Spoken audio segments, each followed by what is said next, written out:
अस्सलामुअलैकुम। आफ्टर ईद पहला लेक्चर शुरू करते हैं जी हम। लेक्चर 73 है ये, और इसमें भी मैं आज बच्चों को गोलियां शोलियां करा के आज का दिन गुजारा करूंगा। इसमें हम एक सवाल टाइमथी वाला क्विकली करने की कोशिश करते हैं। टाइम नहीं लगाना, टाइमथी पे टाइम नहीं लगाना। और फिर हमने जाना है अपनी टर्म टेस्ट के ऊपर, क्योंकि उसमें बहुत अहम क्वेश्चंस पड़े हुए हैं। ख़ास तौर पे रीसेंट टाइम के 2 सवाल उसके अंदर पड़े हैं और एक डिस्कशन वाला बड़ा इंपॉर्टेंट सवाल है। तो इसको मैनेज करने की कोशिश करनी है, आज में हो जाए। बाकी माशाल्लाह से आप ख़वातीनो हज़रात जो घर बैठे हुए हैं, अगर किसी ने ये लेक्चर सुन लिया, खुदा न खास्ता बादल न खास्ता, तो उनको मैं ये अर्ज़ करता चलूँ कि कल संडे को हम प्लान कर रहे हैं कि हम डबल क्लास कर लें और उसमें हम सारी रेशोज़ को पढ़ लें। 3-4 घंटे की क्लास करके हम सारी रेशोज़ को पढ़ लेंगे। फिर उसकी प्रैक्टिस हम आगे पूरा हफ्ता करें या 10 दिन करें, वो हमारी मर्ज़ी है। रेशोज़ हमने पढ़ लेनी है, आना चाहें तो आ जाएं, ना आएंगे तो लेक्चर ऑनलाइन लेने पड़ेंगे आपको, ठीक है जी। जो कि बहुत मुश्किल हो जाएगा आपके लिए मैनेज करना, मैं बता रहा हूँ। इसलिए अगर अभी ये लेक्चर सुन रहे हैं तो लेक्चर सुनते सुनते ही तैयारी पकड़ लें, घर वालों को कह दें बैग बंद कर दें और आप लोग रखते सफ़र बांध लें, रात तक पहुँच जाएँ। कल सुबह 11:20 पे क्लास में बैठे होइएगा।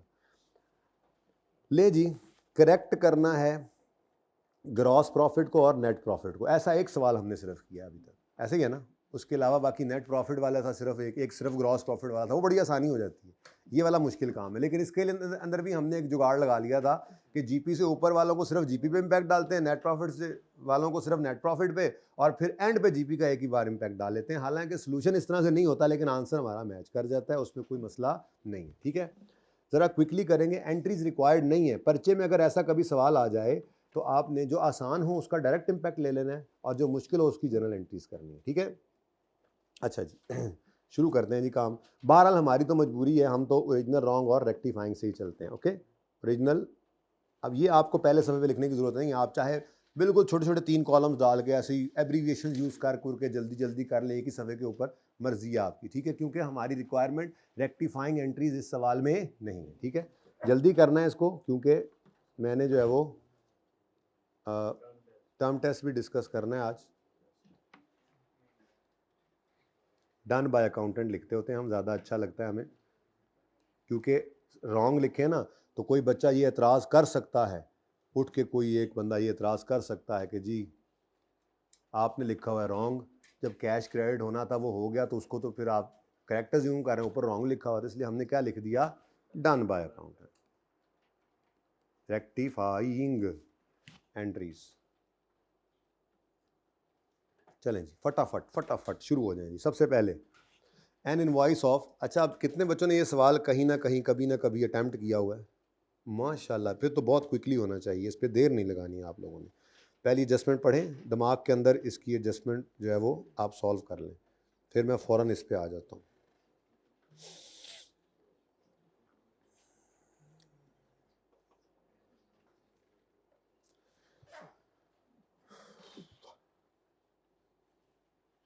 जी बच्चों, draft income statement of Timothy for the year shows a gross profit of 850 and net profit of 460, ठीक है जी।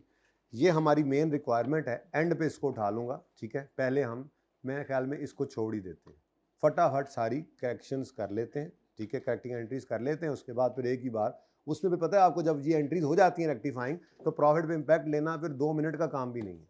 बस आपने पीएनएल के आइटम्स को पकड़ना है, इनकम या एक्सपेंसेस को, और उनका इम्पैक्ट प्रॉफिट पे डालते जाना है। जीपी से ऊपर जीपी से नीचे वाली कहानी आपको पहले से समझा रखी हुई है मैंने, ठीक है ना। During the review of finances, following errors were noticed. An invoice of 3700 was debited to purchases.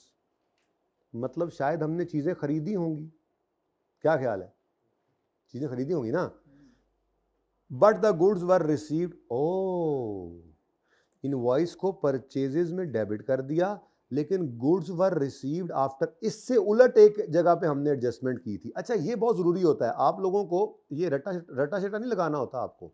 आपने कॉन्सेप्ट आपका जब बन जाता है ना, तो उसका मकसद ही उसका पता कैसे लगता है कि आपको नज़र आ रहा होता है जी फलां सवाल के अंदर हमने ट्रीटमेंट ऐसे किया था, यहाँ पर ऐसे कर रहे हैं, दोनों में फ़र्क क्या है पता लग रहा होता है। मेरे ख्याल में तो इससे अगला ही सवाल था ये, हाँ।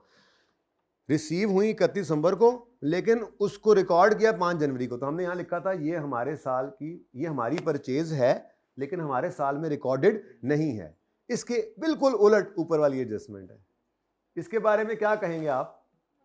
ये goods after year and receive हुई, मैंने कहा था इनवॉइस का आना या कैश का पे होना ये रेलेवेंट नहीं है। हमारे लिए इंपॉर्टेंट क्या है?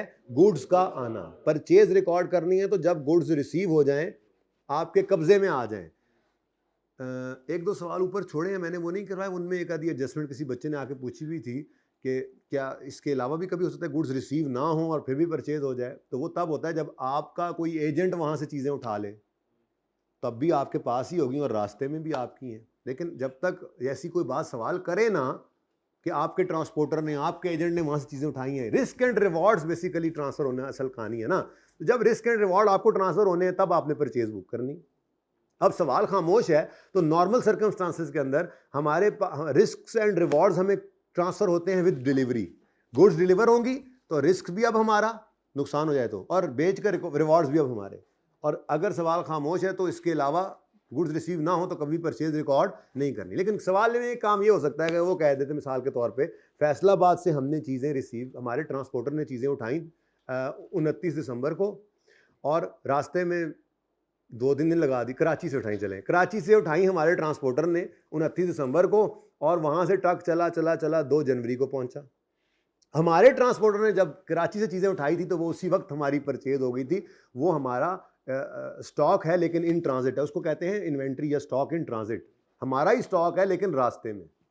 ऐसी कोई बात हो तो ईयर एंड से पहले आपने परचेज बुक करनी है, चाहे चीज़ें बाद में भी आ रही हों। ये बड़ा इंपॉर्टेंट पॉइंट है, कहीं पे टेस्ट हो सकता है। जितने सवाल मैं कराए ने, यानी सॉरी, जितने सवाल मैंने कराए हैं उनमें ये पॉइंट नहीं है, लेकिन कहीं छोटा सा साइड पे करके लिख लें, ठीक है।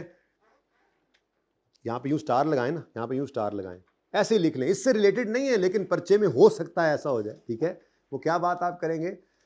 अगर चीज़ें ईयर एंड से पहले हमारे कब्जे में आ जाएं, वो किसी भी तरह से हो सकती हैं, हमारे गोदाम में रख दी उन्होंने, हमारे ट्रांसपोर्टर के हवाले कर दी, हमारे एजेंट के हवाले कर दी, मिसाल के तौर पर, ठीक है ना। तो क्या लिखवा रहा था मैं, कैसे शुरू किया था? अगर चीज़ें ईयर एंड से पहले हमारे कब्जे में आ जाएं तो चाहे वो हमारे पास ईयर एंड के बाद भी पहुंचे, अगर चीज़ें ईयर एंड से पहले हमारे कब्जे में आ जाएं तो चाहे वो हमारे पास ईयर एंड के बाद भी पहुंचे, दोबारा दिखाना मैंने क्या जुमला बोला, अगर चीज़ें ईयर एंड से पहले हमारे कब्जे में आ जाएं तो चाहे वो हमारे पास ईयर एंड के बाद भी पहुंचे, वो हमारे पीरियड की परचेज है, वो हमारे पीरियड की परचेज है, वो हमारे पीरियड की परचेज है। क्योंकि रिस्क्स एंड रिवॉर्ड्स ये हमारे पीरियड की परचेज है, क्योंकि रिस्क्स एंड रिवॉर्ड्स हमें ट्रांसफर हो गए। तो ये हमारी परचेज है क्योंकि रिस्क्स एंड रिवॉर्ड्स हमें ट्रांसफर हो गए, इसलिए इसकी एंट्री करनी है, करेंगे, इसलिए इसकी एंट्री करेंगे। रिस्क्स एंड रिवॉर्ड हमें ट्रांसफर हो गए, पता नहीं जुमला क्या बना है, इसलिए इसकी एंट्री करेंगे। दिखाओ जरा फाइनल वर्जन। अगर चीज़ें ईयर एंड से, सब सुन लें, अगर चीज़ें ईयर एंड से पहले हमारे कब्जे में आ जाएं तो चाहे वो हमारे पास ईयर एंड के बाद भी पहुंचे, वो हमारे पीरियड की परचेज है, इसलिए इसकी एंट्री करेंगे, ठीक है ना। अब आगे लिख लें, मसलन, बल्कि एक मिनट, कब्जे को एनसर्कल कर लेना, जहाँ पे वो कब्जा नहीं लिखा हुआ आपने, कब्जे में ऐसे लिखा होगा ना आपने, इसको यूँ एनसर्कल करें और इसके ऊपर यूँ करके लिखें। फॉर एग्जाम्पल मसलन उर्दू में लिख रहे हैं, चलो मसलन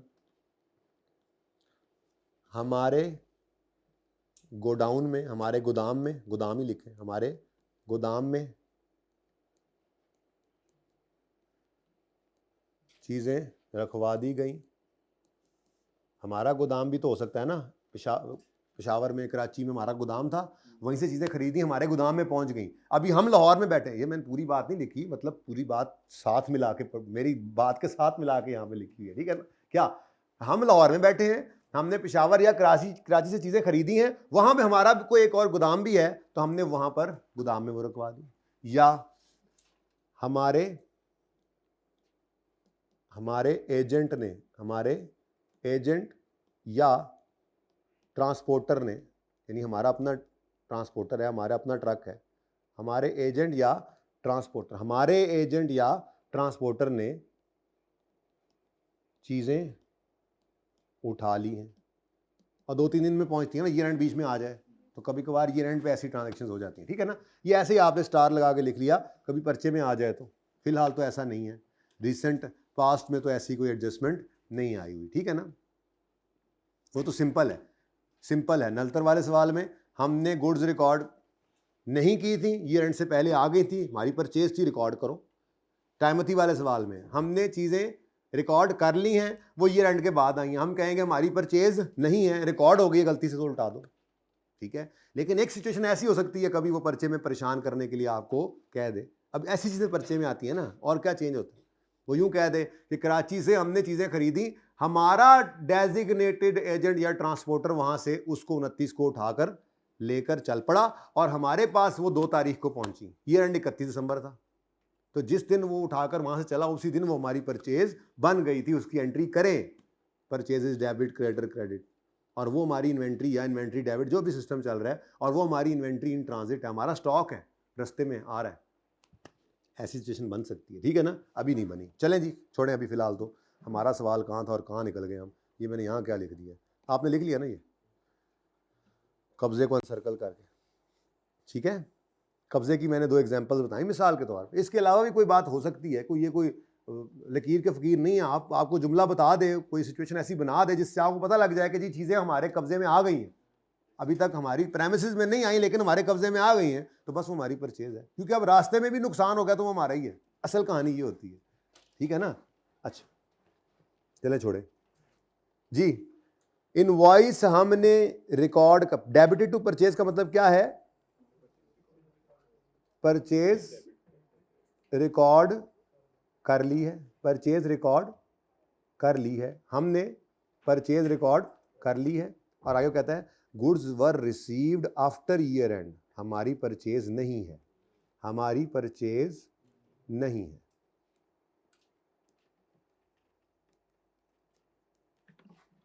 ठीक है। यानी कि हमारी परचेज नहीं है तो कोई एंट्री नहीं करनी थी, लेकिन हम क्या एंट्री कर गए, देखना पड़ेगा, परचेजेज इन्वेंट्री को देखना पड़ेगा।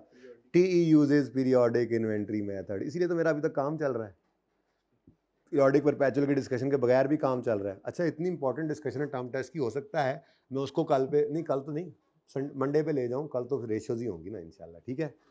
दिल यही कर रहा है, बाकी देखें। पीरियोडिक इन्वेंट्री मेथड और परपेचुअल इन्वेंट्री मेथड भी आप एक सवाल करवाना है सिर्फ, लेकिन क्योंकि उसकी मैंने जनरल एंट्रीज भी करवानी है, उससे मैंने ट्रायल भी एक्सट्रैक्ट करवाना है लेजर्स बना के, तो इसलिए जो है वो मेरे ख्याल में 45 to 50 मिनट्स उसके लिए चाहिए। तो देखें आप किसी एक दिन वो काम भी कर सकते हैं, वो कल भी हो सकता है, लेकिन ज़्यादा चांसेस उसके यही हैं कि कल हम रेशियोज़ के खुला टाइम मिल गया ना, इकट्ठी कर देंगे। अच्छा जी, और वो रेशियोज़ हैं भी ऐसी कि अगर कोई पिछला लेक्चर लेकर नहीं आया या उस अगला लेक्चर नहीं ले रहा होगा तो इतना मसला उसको नहीं होगा, सिवाय इसके कि हम डिस्कशन करेंगे तो उसके ऊपर से गुजर रही होगी, ठीक है। बहरहाल बता दें अपने दोस्त अहबाब को कि काइंडली तशरीफ़ ले आएँ। अच्छा जी, पीरियोडिक है तो कोई बात नहीं, पीरियोडिक में तो परचेजेस की एंट्री की होगी हमने, परचेजेस डेबिट और क्रेडिटर्स क्रेडिट, कितने से जी, 3700, ठीक है जी। जी क्या हुआ, बुक नहीं है, ओ माय गॉड, ये वॉल्यूम 1 है यार, ज़रा बुला दें किसी को, ये तस्वीर तो खींचे ना पहले, मैं कॉपी करवा लेता हूँ, बुक के बगैर तो नहीं ना, चास नहीं ना आनी। ये सवाल की पिक्चर खींच लें, तब तक गुजारा करें।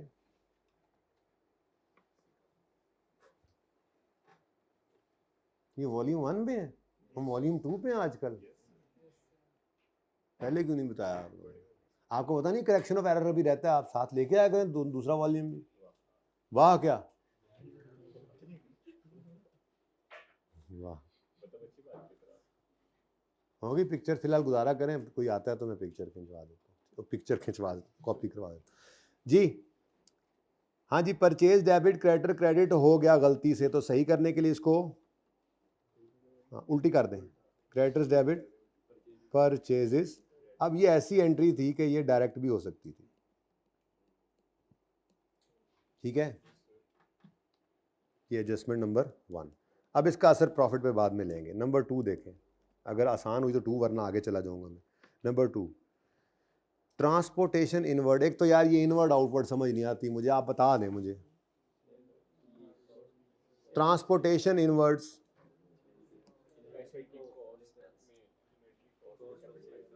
ट्रांसपोर्टेशन इनवर्ड का मतलब, भाई बात सुने, FAR 1 की बुक है, उसके अंदर पेज 397 होगा, उस पर ये क्वेश्चन नंबर 5 है। इसकी तो कॉपी करवा लें, एक कॉपी करेंगे तो 2 सफ़े, एक सफ़े पे 2 आ जाएंगी, जितनी जल्दी से हो जाए ताकि, ठीक है ना, टाइम ना लगे। अच्छा जी, पेज नंबर पता नहीं मुझे याद रहना मुझे नहीं, मुझे तो भूल जाते इतनी देर में। अच्छा जी, ट्रांसपोर्टेशन इनवर्ड्स का मतलब चीज़ें हम तक लाने की कॉस्ट। बैठ के पढ़ाई जा रहा है खुद, इतने दूर से हमें बुलाया है, मैं भी दूर से ही आया हूँ जी।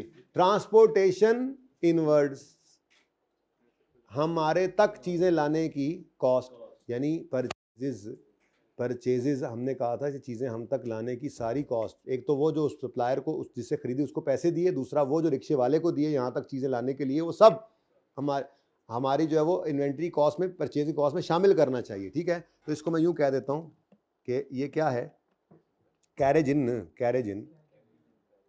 इन डेबिट कैश क्रेडिट 2000 है, ठीक है। कैरेज इन कहाँ जाया करता है आजकल? हाँ, कैरेज इन अगर परपेचुअल सिस्टम होता तो इन्वेंट्री, पीरियोडिक हो तो, यानी इसकी एंट्री भी क्या करनी है हमने, परचेजेस डेबिट, ठीक है, परचेज। बल्कि आप यहाँ पे एंट्री ना लिखें, वो तो वहीं लिखेंगे, आप यहाँ पर यूँ लिखें कि यहाँ पर आप यूँ अंडरलाइन करके लिखें, परचेज का पार्ट बनाना है, परचेज का, इन्वेंट्री की कॉस्ट का पार्ट बनाना है, इन्वेंट्री की कॉस्ट का परचेजेस का पार्ट बनाना है, जो मर्जी लिख लें। चलो मैं ओरिजिनल लिखा हूँ, यानी हमने इसकी एंट्री करनी थी, मैं परचेज ही लिख देता हूँ, क्या ख्याल है, परचेजेस डेबिट, यानी कैरेज इन परचेजेस डेबिट और कैश क्रेडिट, कितने से जी, 2000 से जी, ये एंट्री होनी चाहिए थी जी। अब देखते हैं भाईजन ने क्या मून इरेक्ट किया है।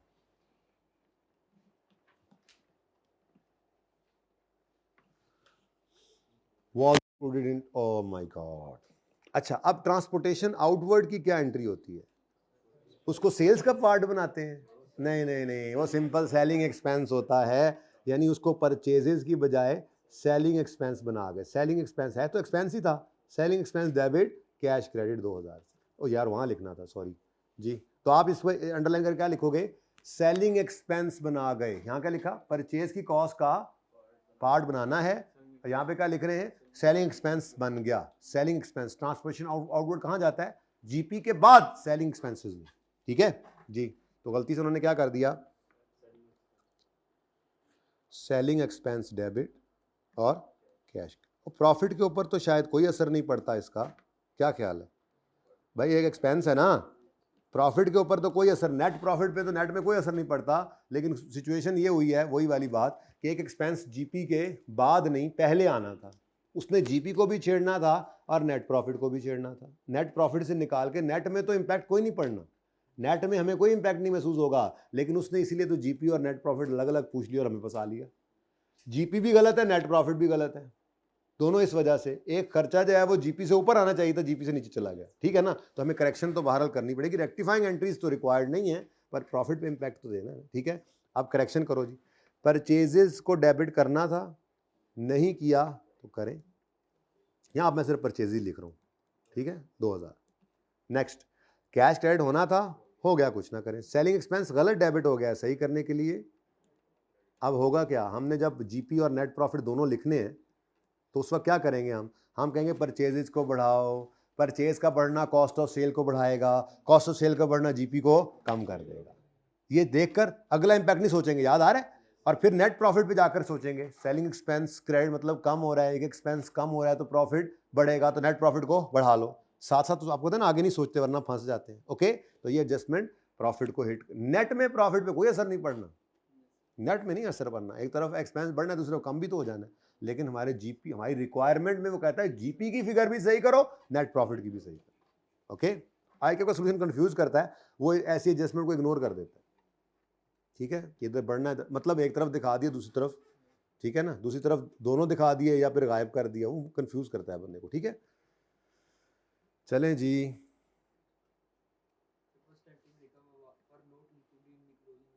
जी ऊपर वाले में क्या लिखा हुआ है, and were not including closing inventory. तो क्या करूं इसका, हमारा स्टॉक था, हमारे स्टॉक में शामिल नहीं हुआ, क्यों नहीं हुआ, क्योंकि चीजें आई नहीं थी, क्या होना चाहिए था शामिल, परचेज नहीं थी, शुक्र करो ही स्टॉक में शामिल नहीं हुआ। वैसे आपस की बात है, एक चीज हमारे पास फिजिकली पहुंची ही नहीं, उसका बिल पहले आ गया, जैसे ना कराची में से ट्रक निकला होगा चीजें लेकर और इनवॉइस उन्होंने टीसीएस कर दी होगी, वो अगले दिन पहुंच गई होगी, ट्रक अभी पहुंचा नहीं होगा, अकाउंटेंट के पास इनवॉइस आई होगी, उसने परचेज रिकॉर्ड कर ली होगी, लेकिन फैक्ट्री में तो स्टॉक आया नहीं, तो फिजिकल काउंट 31 दिसंबर को हुआ होगा तो उसमें स्टॉक नहीं आया। अच्छी बात है नहीं आया भाई, किसका सवाल है आपका, अच्छी बात है भाई नहीं बीच में आया, फिजिकल में आ जाता तो फिर आपका क्लोजिंग स्टॉक गलत हो गया होता, कॉस्ट ऑफ सेल भी गलत हो गई होती, तो वो आपको सही करना पड़ता। तो शुक्र, इसके नीचे अंडरलाइन करके लिखो शुक्र है, लिखो शुक्र है, ये शक्कर है नहीं शुक्र है। ठीक है, समझ आ गई बात, चलें आगे। अच्छा जी, डन एंड डन। लो जी, closing stock sheet, stock sheet वाली एडजस्टमेंट आपको समझाई थी मैंने, बड़ी तफसील से मैंने कहा था, बहुत आसान है सबसे, ये इधर ही पड़ी है, ये स्टॉक शीट ऐसे समझो स्टॉक ही है, वेरी सिंपल। स्टॉक, इधर कोई चीज गलती से कम रिकॉर्ड हो गई तो ये कम हो गया टोटल, यहां से ये टोटल यहां कम गया और टोटल कम, मतलब कि स्टॉक कम है, कहीं कहीं पे भी बहुत आसान काम है। इंडिविजुअल शीट में कोई मसला है या इनसे जो बैलेंस उठ के इधर गया उसमें कोई मसला है, आपको उससे कतई नजर सिर्फ ये देखना है मसला क्या है, गलती से स्टॉक ज्यादा रिकॉर्ड हुआ है या कम हुआ है, बस उसको सही कर लें। स्टॉक शीट्स की तो एडजस्टमेंट ही सबसे आसान है और आती भी है। ठीक है, अब वो क्या कहता है सवाल के अंदर, क्या हुआ क्या है, आ सब total of closing stock sheet had been carried forward as 21,830 instead of 21,300, 21 को छोड़ो 800 और 300 देखो जरा इजी हो जाएगा जी। होना क्या चाहिए था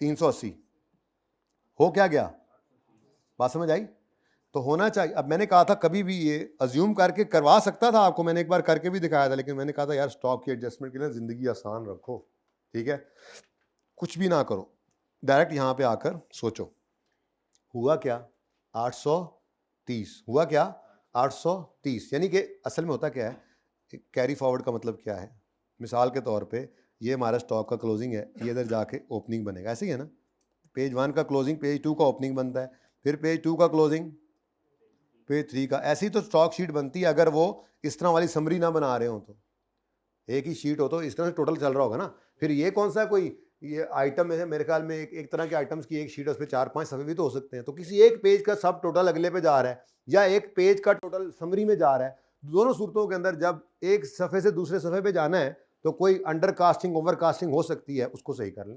अब जाना, एक चीज़ लिखनी थी, यहाँ पे 380 लिखा हुआ था, तो यहां पे ले जाकर भी 380 लिखना चाहिए था ना, जब ब्रॉड फॉरवर्ड। चलो आप कहोगे यार सर ये आप क्या कह रहे हैं, ये तो दूसरी शीट है, अलग शीट है, चलो इसके अंदर मिसाल के तौर पे स्टोर के आइटम्स हैं, इसके अंदर जो है वो मतलब मोटरें वगैरह लिखी हुई हैं, स्टोर के आइटम्स हैं, इसके अंदर कोई स्टॉक के आइटम्स हैं, मिसाल के तौर पर डिफरेंट चीज़ें पड़ी हुई हैं ना, तो किसी एक शीट का क्लोजिंग, अब वो 5-6 सफ़े तो हो सकते हैं, ज़रूरी है कि एक ही सफ़े के ऊपर सारा स्टॉक आए, तो किसी एक वक्त क्लोजिंग जो है वो ब्रॉड फॉरवर्ड जो अब 800 600 कितना है 230 नहीं 380 लिखा हुआ था यहाँ पे, जब सफा पलट के आगे लिखा उसको ओपनिंग में ताकि आगे ऐड करना शुरू करें तो वहां पे गलती से 830 लिख, तो लिखना था 380, यानी स्टॉक था 380, गलती से लिख गए 830, 380 था 830 लिख गए तो ज्यादा लिख गए, स्टॉक गलती से ज्यादा हो गया, सही करने के लिए कम करेंगे, बांट दे, सही करने के लिए कम करेंगे तो कम कर लें, स्टॉक को कम करना है तो स्टॉक क्या होगा,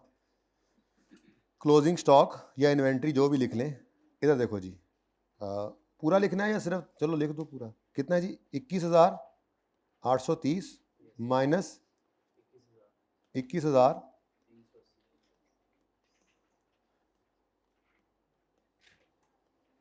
कितना 450 से क्लोजिंग स्टॉक को क्रेडिट करो। और इधर देखो, याद होगा आपको, आंखें बंद करके इम्पैक्ट कहाँ फेंक दो, कॉस्ट ऑफ सेल्स। डन जी। तो यहाँ पे हमने कुछ भी नहीं किया, कोई ज़रूरत नहीं है, कोई ज़रूरत नहीं, यहाँ पे देखा ही नहीं करते थे कुछ। ठीक है, सही है। ये रख लेते हैं, फिर लैंड सैन ला लिया करांगे, टाइम बच जाएगा, ज़रा देखने में दूर से, ज़रा पिक्चर में बात को, बाद में आपकी पिक्चर में थोड़ा सा आसानी हो जाती है आपके लिए।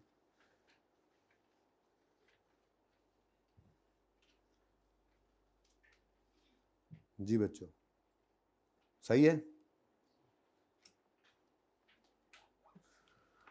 जी। एडजस्टमेंट नंबर 4 देखें, फिर आसान लग रही है तो और भी देख लेते हैं। 3 तक कोई मसला है तो बताएं, किया हुआ सवाल आपने, कहीं पे मसला आए तो बता देना है, क्विकली बताएं जी। Next number 4, a receipt of 21,850 was credited to sales, the amount was receive from a debtor. अल्लाह के बंदो, जब डेटर से पैसे आते हैं तो कैश डेबिट डेटर क्रेडिट करते हैं, कैश डेबिट सेल क्रेडिट तो नहीं करते। क्या किया तुमने है, as full and final settlement of an amount, outstanding amount of 23, यानी कि 23,000 आने थे, 21,850 आए हैं, फुल एंड फाइनल सेटलमेंट, यानी बाकी हमने उसको क्या कहा, माफ है तुम्हें, तो डिस्काउंट आ गया, फिगर्स गिवन है, कोई परसेंटेज नहीं है। सबसे पहला काम जो आपको कहा हुआ है वो क्या करते होते हैं, चलो ये बना हुआ इसी को यूज कर लेते हैं। ये उसने कहा कोई नहीं, परसेंटेजेस वाली परेशानी में ना पड़ो, आपको मैं सिंपल सीधा बता ही देता हूं कि 23,000 ग्रॉस डेटर्स थे और 21,850 नेट रिसीव हुआ है, तो बाकी बैलेंसिंग डिस्काउंट निकाल लो। अब इसकी एंट्री क्या होनी चाहिए थी, ओरिजिनल एंट्री नंबर 4 है, ओरिजिनल एंट्री कैश या बैंक, चेक आया या कैश रिसीव लिख रहे हैं, अमाउंट रिसीव, चलो कैश या बैंक जो भी है, कैश हो या बैंक हो, हमें इससे क्या, ये 21,800, उसके बाद डिस्काउंट हमने अलाउ किया, कुछ हमारा एक्सपेंस होता है, ऐसे ही है, डिस्काउंट अलाउ किया हमने, बाद में ब्रैकेट लगाते हैं, कितना जी 1150, और हमने उसे कहा है चल भाई डेटर तू क्रेडिट है, कितने से, पूरे 23,000। ठीक हो गया, तो सही है। अच्छा, अब ये तो था पुराना वाला कॉन्सेप्ट, यानी कि डिस्काउंट अलाउड एक्सपेंस का नाम जो होता था। अब आजकल के ज़माने में हम क्या करते हैं, इसको सेल्स में ही डेबिट कर दिया करते हैं, तो ये हमारी ओरिजिनल एंट्री बन गई। डन जी। नेक्स्ट, ये होना चाहिए था, और भाईजन कर क्या गए, उन्होंने, वो कहता है जी the amount received from debtor as full and final settlement was credited to, वो अकाउंटेंट समझा कि ये अच्छा ये उससे आया है, कस्टमर से आया है, ठीक है, कस्टमर तो चीज़ें ही बेची होंगी, उससे पता ही नहीं था कि ये कौन से वाले पैसे आए हैं, उधार वाली सेल की हुई थी उसके पैसे आए हैं, तो वो क्या कर गया जी गलती से, कहता है जी the amount receive from a debtor, किधर गया, the receipt of this was credited to sales, तो क्या एंट्री कर गए, कैश या बैंक डेबिट 21,800 और सेल्स क्रेडिट जी। अब कैश डेबिट होना था, हो गया, कुछ ना करें, सेल्स डेबिट होना था, साथ में क्रेडिट भी होना था, और एक मिनट, सेल्स डेबिट होना था, यूं देखें, सेल्स डेबिट होना था 1150 से, डेबिट तो नहीं हुआ, उल्टा गलती से क्रेडिट हो गया। अब इधर देखो, रेक्टिफाइंग एंट्री में सेल्स ने डेबिट होना था 1150 से, होना था ना, नहीं हुआ तो करेंगे, दूसरा गलती से 21,850 से क्रेडिट भी हो गया, तो इस गलती को सही करने के लिए भी डेबिट करेंगे 21,800। ये बात समझ आई, ये बात किसको समझ नहीं आई, सेल्स को डेबिट करना था, नहीं हुआ, कर लें डेबिट, किधर गया, कर लें debit. Next, sales accountant what you have done, गलती से क्रेडिट कर दिया, अब इस गलत को सही करने के लिए क्या करेंगे, तो ये डेबिट नहीं हुआ था वो किया, ये गलत क्रेडिट हुआ, इसको सही करने के लिए किया, तो टोटल क्या आ गया 23,000 रुपए से सेल्स को डेबिट करो, और डेटर क्रेडिट होना था, नहीं हुआ, इसको भी करें क्रेडिट। डन हो गया जी। मेरे लिए रेलेवेंट तो सिर्फ ये बैलेंस शीट आइटम थे, इनकम स्टेटमेंट आइटम थे, बैलेंस शीट को तो छोड़ो, डेटर्स को तो मुझे कुछ नहीं करना। हाँ, मुझे सेल से गर्ज ज़रूर है, सेल जीपी से ऊपर वाला आइटम है, इसको हिट पड़ी है तो जीपी को भी पड़ी होगी। नेक्स्ट नंबर 5, कोई मसला है 4 तक तो बताएं। तेज़ी से कर रहा हूँ ज़रा, क्योंकि ये किया हुआ काम है आपने, लेकिन क्योंकि ये इंपॉर्टेंट है। वैसे इस दफ़ा भी आया है ये सवाल, ये रिसेंट टाइम के अंदर यही वाला कॉन्सेप्ट आया हुआ था जी। Goods having sale value of 4500 were used for office repair. सुभान अल्लाह, एक एंट्री बोली थी आपने, ओनर घर चीज़ें ले गया अपने इस्तेमाल के लिए, तो ड्राइंग्स डेबिट पर चेजिस क्रेडिट, क्योंकि हम पीरियोडिक में चल रहे हैं, और अगर परपेचुअल हो तो यही इन्वेंट्री हो जाता है, ठीक है ना। अच्छा, अगर ओनर घर नहीं लेके गया, आपने चैरिटी कर दी, मैं रिवाइज करा रहा हूँ क्योंकि ये एडजस्टमेंट बार बार आती है, तो charity expense debit, goods credit यानी परचेजेस क्रेडिट, परपेचुअल में है तो इन्वेंट्री क्रेडिट। आपने मुफ्त में सैंपल्स बांट दिए अपने कस्टमर्स को, तो एडवर्टीजमेंट एक्सपेंस डेबिट, एडवर्टीजमेंट समझ आ जाएगी, एडवर्टीजमेंट एक्सपेंस डेबिट और परचेजेस या इन्वेंट्री क्रेडिट।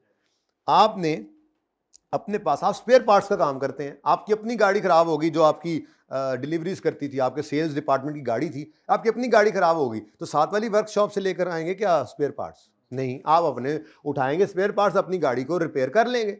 अब ये जो आपकी रिपेयर कॉस्ट आई है, ये जो आपने पार्ट्स अपने बिजनेस के एसेट में, अपने बिजनेस में यूज कर लिए ना, बेचे तो नहीं है, तो ये रिपेयर एक्सपेंस डेबिट होगा, लेकिन कैश आपकी जेब से नहीं गया, आपने गुड्स यूज कर ली हैं, तो repair expense debit, cash credit. आपने अपनी एक इन्वेंट्री आइटम को उठाया, बेचने के लिए एसी रखे होते, एसीओं का कारोबार है, उठा के अपनी दुकान में लगा दिया, आपने इन्वेंट्री से इसको शिफ्ट कर दिया पीपीई में, तो इसकी एंट्री करोगे, फिक्स्ड एसेट डेबिट और परचेजेज या इन्वेंट्री क्रेडिट, ठीक है। तो ये सारी एंट्रीज आ सकती हैं आपको, ठीक है, कोई एक चीज इनमें से आ जाया करती है, लेकिन इंपॉर्टेंट थिंग इज ये एंट्रीज सारी जो हैं ये हमेशा होंगी, always pass these entries, this entry with cost, बस ये याद रखने वाली बात है। और इसी में वो उलझाएगा आपको, वो क्या करेगा जी, वो आपको देगा सेल की फिगर, आमतौर पे ये इशारत करता है, ठीक है, और उसमें वो आपको कहेगा कि जी इससे ये काम हो गया, तो आप कहोगे अच्छा जी सेल से पहले कॉस्ट पे लाना पड़ना आपकी मजबूरी है, ठीक है, ये तो ट्रायल सा लग रहा है बस, ठीक, ओके जी। ये सारी एडजस्टमेंट्स डिफरेंट सवालों में आपको नज़र आई भी होंगी और आती भी रहेंगी, पर्चे में भी अक्सर ये आ ही जाती हैं, ठीक है। तो ओनर घर पे ले जाए चीज़ें उठाकर, चैरिटी कर दे, एडवर्टीजमेंट कर दे, रिपेयर कर ले या फिक्स एसेट के तौर पे यूज़ कर ले बिजनेस, ठीक है। ये सारी चीज़ों के अंदर रेलेवेंट चीज़ को हिट करके आपने परचेजेस को क्रेडिट करना है, और अगर परपेचुअल सिस्टम में है तो इन्वेंट्री को क्रेडिट कर देना है, ठीक है। को मसला, ये पहले भी बात हुई थी। अब हुआ क्या है, वो कहता है goods having sale value of 4500 were used for office repairs. अच्छा, और अगर ये चीज़ें अगर ओनर की पर्सनल, ये नहीं है सवाल में, शायद आया भी नहीं है अभी, लेकिन आ सकता है, ऐसी बातें अहम होती हैं जो उस्ताद कहता है कि ये ऐसा हो सकता है, वो हुआ नहीं ना होता पहले, ठीक है। मिसाल के तौर पे यही रिपेयर्स जो हैं वो ऑफिस रिपेयर की बजाय, ऑफिस की बजाय ओनर का पर्सनल प्रेमिसेस को रिपेयर किया होता, तो फिर क्या एंट्री होती, फिर रिपेयर एक्सपेंस नहीं, फिर ड्राइंग्स डेबिट, परचेजेस के। वो ऐसे ही है, उसने गुड्स अपने पर्सनल यूज में नहीं, पहली बात कर दी थी, खैर चले। ऑफिस रिपेयर्स के लिए अगर गुड्स यूज हुई हैं तो ओरिजिनल एंट्री होनी क्या चाहिए, रिपेयर एक्सपेंस डेबिट और ना सॉरी परचेजेस क्रेडिट,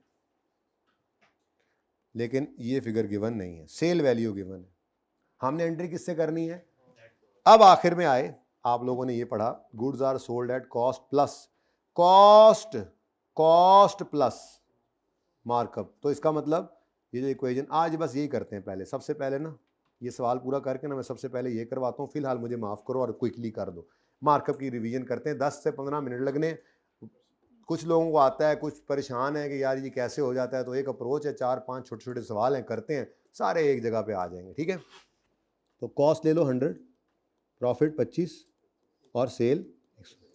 कॉस्ट को 100 क्यों लिया है, क्योंकि प्रॉफिट की परसेंटेज लिंक्ड किसके साथ है, कॉस्ट के साथ, ठीक है, ओके। अभी ये इंशाल्लाह वहाँ पे जाके मैं उसूल लिखवा भी देता हूँ। भाईजान जाग जाओ यार, आप तो यहीं से आते हो लाहौर से, ये बेचारे सफ़र कर करके आए सारी सारी रात का, ठीक है। आप जुमेरात को आए थे यार, गुस्सा तो ना निकालो ना हमारे पे यार जी। जिसके साथ प्रॉफिट की परसेंटेज लिंक्ड हो उसे 100 लेना इस इक्वेशन में, ठीक है। वो अब जाहिर है प्रैक्टिस करते हैं तो आपको क्लियर हो जाएगा। फिलहाल मैं जरा क्विकली इस सवाल को गुजारना चाह रहा हूं, आप लोगों ने कर रखा है पर मेरी तसल्ली हो जाएगी, अच्छा सवाल है, एक बार आपको करा दूंगा। जी बोले जी।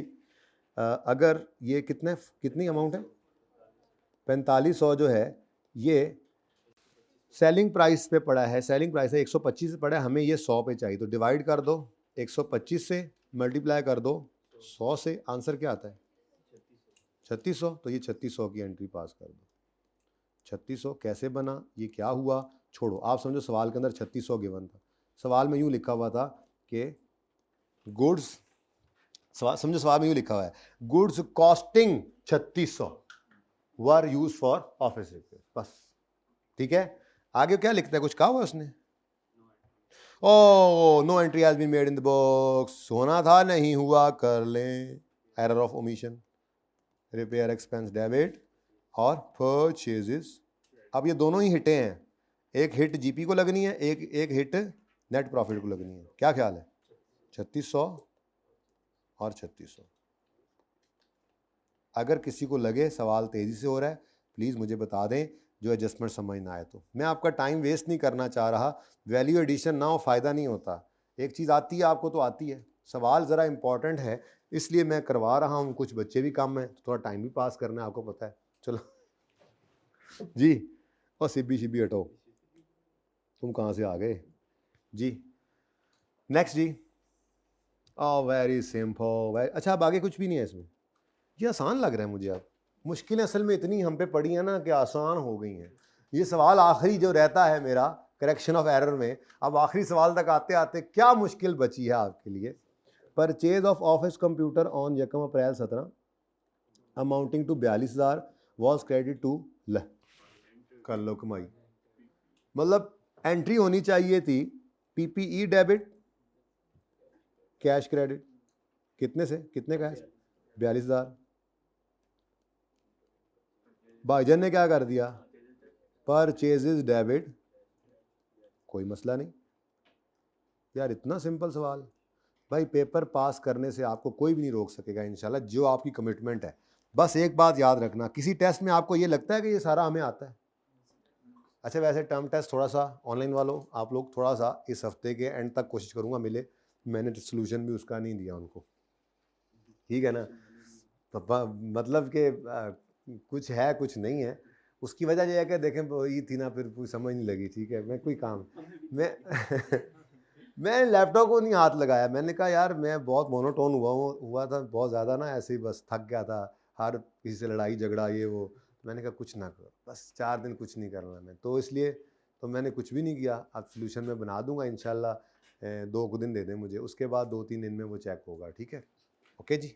अच्छा जी, पर मुझे मैसेज आते रहे टीएस के और पेपर चेकर्स के, टर्म टेस्ट बना दूँ, मैंने जवाब नहीं दिया उनको, मैंने कहा जवाब दिया तो वो फिर कहेंगे कि नहीं दे, परचेजेस डेबिट, पीपीई डेबिट होना था नहीं हुआ, करें, मेरा लो जवाब है। उसके बाद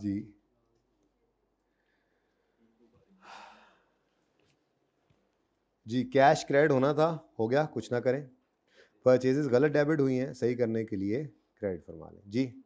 लेकिन अगला मसला तो है जी, हाँ फिक्स्ड एसेट की गलती होगी, पीपी की गलती हुई तो ठीक है, तो फिर 42,000 से एसेट बढ़ा है, एसेट बढ़े तो डेप्रीसिएशन भी बढ़ती है, तो डेप्रीसिएशन बढ़ने की एंट्री डेप्रीसिएशन एक्सपेंस डेबिट, और जरा पॉज करिएगा जी बच्चों, पीपीई बढ़ रहा है, एसेट बढ़ रहा है तो डेप्रीसिएशन को भी बढ़ा लें, डेप्रीसिएशन एक्सपेंस डेबिट और पीपीई को ही क्रेडिट कर दें, आसानी रहती है करेक्शन करने में, ठीक है। अब 42,000 एसेट की कॉस्ट है जिस पे गलती हुई, इसी साल में गलती हुई है ना, इसी साल की गलती है, और वो कह रहा है डेप्रीसिएशन जो है वो 25%, कौन से वाली, स्ट्रेट लाइन ही होगी, हमें इससे क्या, इंटू 25%। लेकिन अगली बात, किस दिन ये गलती हुई है, 1 अप्रैल को, ईयर एंड क्या है हमारा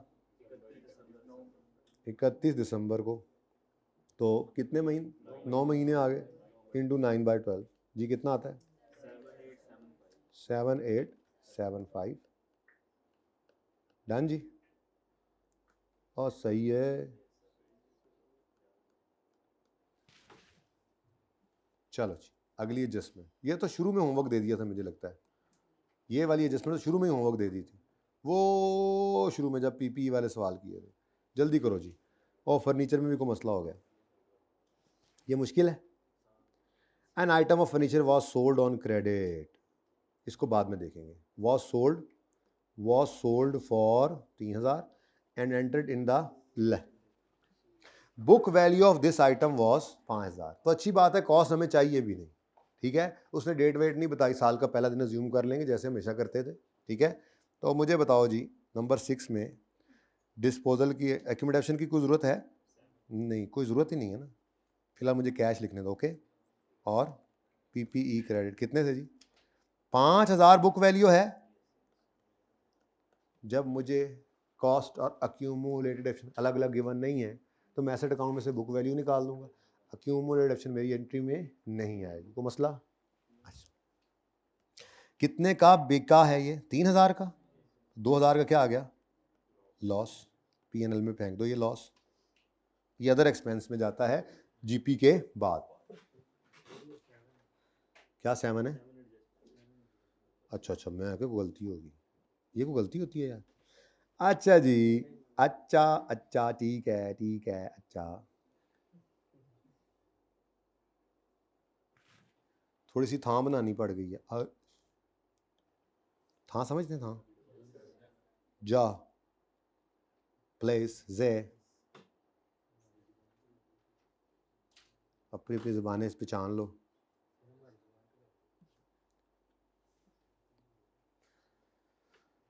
जी, अच्छा जी, वो क्या कहता है जी? The item was sold on, ओ अच्छा, कैश नहीं आ सकता, सॉरी, आपने लिख दिया, बाद में आपने काट के इसको सही कर लेना। Receivable debit, receivable from for plant debit हो गया, ठीक है ना, ये होना चाहिए, ओके, कैश नहीं। नेक्स्ट, वॉज एंटर्ड इन, अच्छा तभी तो आपने बचपन में सुना होगा बुक्स ऑफ प्राइम एंट्री के अंदर कि डे बुक्स के अंदर ना सिर्फ क्रेडिट ट्रांजैक्शंस आती हैं। तो अब ये जो क्रेडिट पर सेल किया, तो क्रेडिट सेल होने की वजह से शायद वो भूल के इसको सेल डे बुक में रिकॉर्ड कर गया, हालांकि ये सही नहीं है, यानी उसने एंट्री पास कर दी रिसीवेबल डेबिट सेल्स क्रेडिट। कितने से? क्रेडिट टू सेल तो लिखा हुआ है ना, और बोलो, यूं कर लो, क्रेडिट टू सेल तो लिखा हुआ है ना, बोलो, क्रेडिट टू सेल लिखा हुआ है। Was sold for, item was sold on credit for 3000 and entered in sale day book. Sale में तो क्रेडिट कर दिया, ठीक है।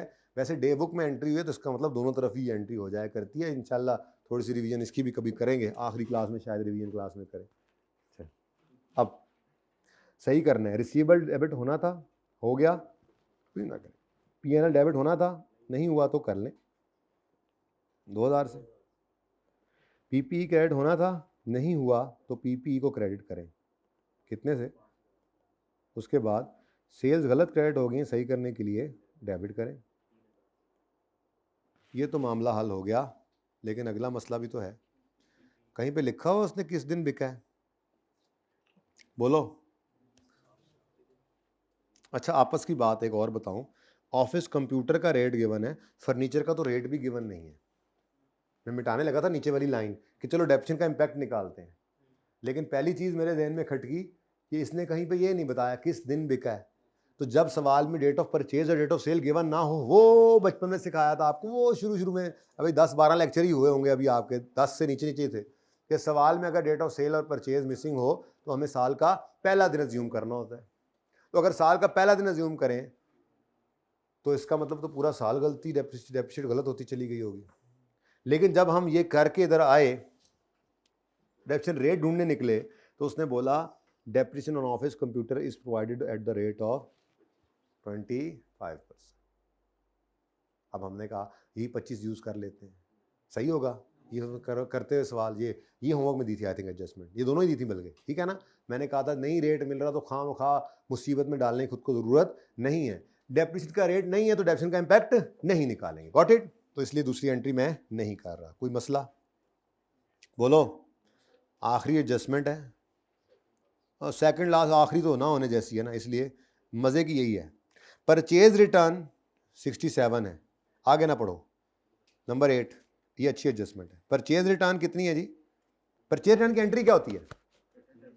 देखो इस ऐसे ऐसे याद रख लिया ना, परचेज डेबिट हुआ करती है जब बढ़े, तो परचेज रिटर्न जब बढ़ेगी तो वो परचेज का कॉन्ट्रा है तो क्रेडिट होगी, तो परचेज रिटर्न क्रेडिट होनी है और क्रेडिटर ने डेबिट होना है, तो creditor debit purchase return credit कितने से? 6700, 6700, ठीक है जी। की किता जे has been recorded as share return, record ही उसको क्या कर गए हैं, ये ध्यान में रखनी है बात, कोई एक इंपैक्ट नहीं गलत। वो कह रहा है इस परचेज रिटर्न को हमने as a sale return record कर लिया है, तो sale return debit debtor credit कर गए।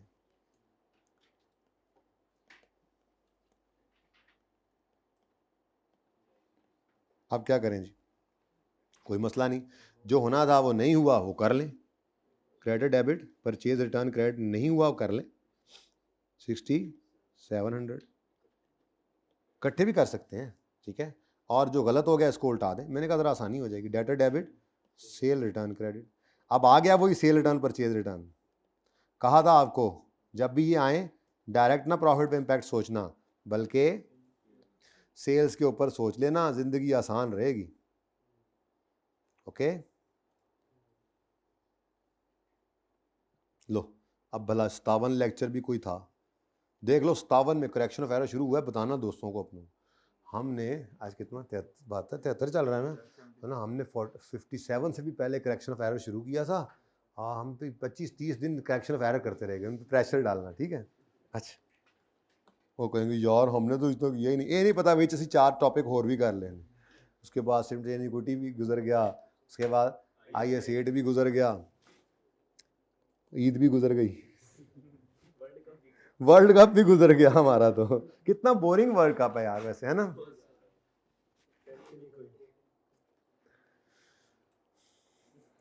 The owner has withdrawn goods costing, और भाई यहाँ कॉस्टिंग ही दे दिया उसने, चेक किया उसने आपको ये कॉन्सेप्ट है या नहीं है। सेम एंट्री वही है, ड्राइंग्स डेबिट परचेज, जैसे ऊपर रिपेयर डेबिट, वहां पे सेल प्राइस दे, सेलिंग प्राइस सेल वैल्यू दे दी थी, और यहाँ पर कॉस्ट दे दी, ठीक है जी। बोलो, ड्राइंग्स डेबिट परचेजेस क्रेडिट होना चाहिए था। अच्छा, इतनी आसान एडजस्टमेंट्स हैं कि डायरेक्ट भी कर सकते हैं। कितने से? अब ये गुड्स उसने कहा है costing new entry has been made, वो कर लेते हैं। कितनी जी? 4680 जी। ये होना था, ये नहीं हुआ, तो ये कर लें।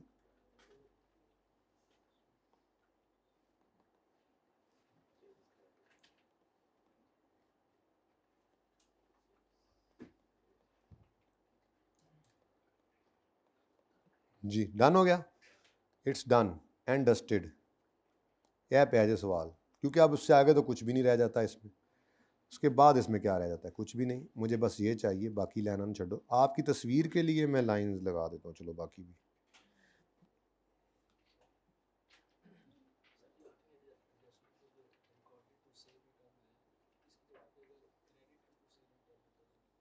फिर और बात थी, क्रेडिट टू सेल रिटर्न होता तो हम सिर्फ सेल रिटर्न को क्रेडिट करते और दूसरा इम्पैक्ट सही अज्यूम करते। रिकॉर्डेड का मतलब होता है हमने उस एंट्री को रिकॉर्ड किया, जैसे वो है वैसे, जो वो है वैसे। रिकॉर्डेड लफ्ज़ बता रहा है। क्यों नहीं आ रहा इधर भाई? तू तो इधर आ जाएगा ना भाई। जी मेरे पागल खानों, समझ आई है? बफरची खानों, अब मुझे बताओ ये तस्वीर नज़र आएगी या जूम इन करूं?